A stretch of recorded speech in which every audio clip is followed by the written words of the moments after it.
अस्सलाम वालेकुम नाजरीन, आप देख रहे हैं सूबाई रंग न्यूज और एंटरटेनमेंट टीवी चैनल और मैं हूं कमल ज़िया। सबसे पहले नजर डालते हैं आज की अहम खबरों पर। खबर शामिल करते हैं भक्कर से। हमारे ब्यूरो चीफ सैयद मुशर्रफ अली शाह की रिपोर्ट के मुताबिक फलाह ख़वातीन और इनकी हकूक़ के तहफ़्फ़ुज़ के लिए हुकूमत पंजाब के नाफिज कवानीन और पैकेजेस काबिल तहसीन हैं, जिनकी बदौलत ख़वातीन को बाख्तियार बनाकर कौमी तामीर और तरक्की के जुमला शोबों में कमा हक्का हो किरदार बावक़ार और पुरएतमाद अंदाज में अदा करने के मौक़े फ़राहम किए गए हैं। इन ख़यालात का इजहार डेप्यूटी कमिश्नर डॉक्टर नूर मोहम्मद आवान ने आलमी योम ख़वातीन के सिलसिले में गवर्नमेंट एसोसिएट कॉलेज बराए ख़वातीन में ख़िताब करते हुए किया।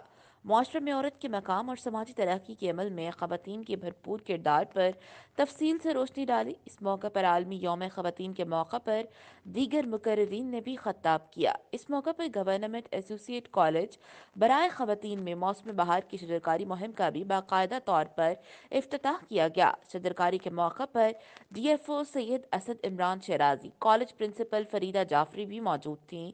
डेप्यूटी कमिश्नर डॉक्टर नूर मोहम्मद आवान ने इस मौके पर गुफ्तगू करते हुए कहा, पाकिस्तान की निस्फ से जायद आबादी ख़वातीन पर मुश्तमिल है। ज़रूरत इस अमर की है मुल्क को सरसब्ज़ व शादाब बनाने के लिए दीगर शोबों की तरह ख़वातीन शजरकारी में भी बढ़ चढ़ कर हिस्सा लें, ताकि मुल्क को मुआशी इस्तेहकाम के लिए दरकार मुआवनत की फराहमी में अपने हिस्से का किरदार अदा किया जा सके।